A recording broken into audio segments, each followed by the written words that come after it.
Assalamualaikum, balik lagi di channel Bidan Isna, obrolan kesehatan kita semua. Di video kali ini aku mau ngebahas tentang demam pada bayi. Bayi dikatakan demam apabila suhu badannya di atas 37,5. Normalnya suhu pada bayi 36,5 hingga 37,5. Kalau lebih dari 37,5, berarti si bayi ini sedang demam. Penyebab demam itu ada berbagai macam. Yang pertama, bisa saja bayi kelelahan karena meskipun dia cuma diem aja, tetapi dia kan beraktivitas itu, ngangkat-ngangkat tangan, guling-guling, itu aktivitas dia. Apabila bayi kelelahan, bisa menyebabkan demam. Kemudian dehidrasi. Nah, kurangnya asupan cairan kalau bayinya kurang minum, kurang menyusu, bisa juga menyebabkan demam. Penyebab demam pada bayi selanjutnya biasanya karena bayi mau tumbuh gigi. Biasanya bayi mulai akan tumbuh gigi rata-rata usia 6 bulan. Namun ada yang lebih cepat dari itu dan ada pula yang lebih lambat.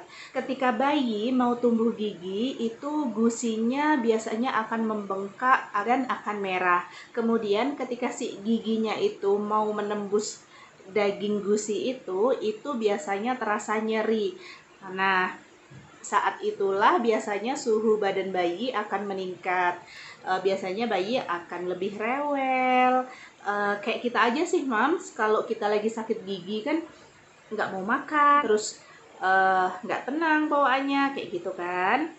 Kemudian demam pasca imunisasi. Biasanya imunisasi yang menyebabkan demam itu imunisasi DPT pada usia 2 bulan, 3 bulan, 4 bulan. Namun itu tidak masalah karena demam memang efek samping dari imunisasi. Penyebab demam selanjutnya adalah karena infeksi. Bisa saja infeksi dari virus ataupun infeksi dari bakteri, seperti batuk pilek, kemudian infeksi saluran kencing, dan infeksi kulit. Biasanya bisa menyebabkan demam pada bayi juga. Nah, Mams, apabila bayi Mams ini menggunakan Pampers, sebaiknya sering-sering diganti. Karena apabila terlalu penuh bisa menyebabkan kuman dan bakteri menumpuk di situ, akibatnya bisa menginfeksi saluran kencingnya. Idealnya mengganti Pampers bayi sehari 4 kali hingga 6 kali. Demam karena infeksi biasanya cenderung lebih tinggi. Demam pada bayi itu bisa sangat berbahaya karena bisa mengakibatkan kejang. Kalau bayi kejang, dapat menyebabkan kerusakan pada sel-sel saraf otaknya. Oleh karena itu, Mams harus mencegah bayi agar tidak kejang, terutama pada bayi 0 hingga 1 tahun dan kemudian balita dari 1 tahun hingga 5 tahun. Memang beresiko terjadi kejang ketika demam. Lalu, bagaimana penanganannya? Penanganan pada bayi, yang pertama, Mams jangan panik. Karena kalau kita panik itu nggak bisa mikir. Pengalaman aku juga kemarin waktu Zian demam itu rasanya panik banget. Tapi untunglah suami lebih menenangkan aku, jadi bisa mikir, bisa kayak gimana, apa penyebabnya, kayak gitu kan. Nah, kemudian yang kedua, kompres hangat pada kepala bayi, pada ketiak, pada lipatan paha. Kenapa kompres hangat, bukan kompres es atau bukan kompres dingin? Karena kayak gini loh, Mams. Kalau badan bayi di dalamnya panas, di luarnya kita kasih es atau kasih kompres dingin, mungkin di luarnya teraba dingin, tetapi di dalamnya lebih panas. Dan si otak bayi merespon kalau ada dingin di luar, maka dia akan semakin meningkatkan suhu badannya, jadinya bisa tambah panas si bayinya. Tetapi kalau menggunakan kompres hangat, otak akan merespon bahwa ada yang lebih panas di area luar, maka otak akan menurunkan suhu badan bayi itu, begitu. Selanjutnya, beri minum lebih banyak.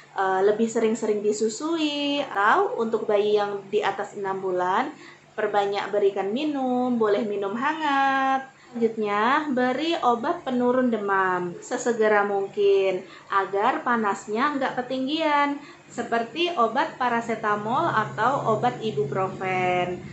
Pemberiannya harus sesuai juga dengan dosis dan umur si bayi. Apabila demam tidak turun juga setelah diberikan obat demam, maka harus segera periksa ke tenaga kesehatan, periksa ke dokter, agar segera mendapatkan penanganan. Perlu mams ketahui, penggunaan obat-obatan untuk bayi harus sesuai dengan petunjuk medis. Kita tidak boleh menggunakan obat-obatan secara sembarangan, karena bisa saja menyebabkan ada yang alergi, nggak cocok, kemudian dosisnya kebanyakan, kayak gitu. Oke, mungkin itu aja yang bisa aku sampaikan. Semoga informasi ini bermanfaat ya, Mams. Semoga dedek bayi kita sehat selalu. Kalau Mams suka dengan video ini, di like. Kalau Mam merasa video ini bermanfaat, boleh sebarin ke sosial media.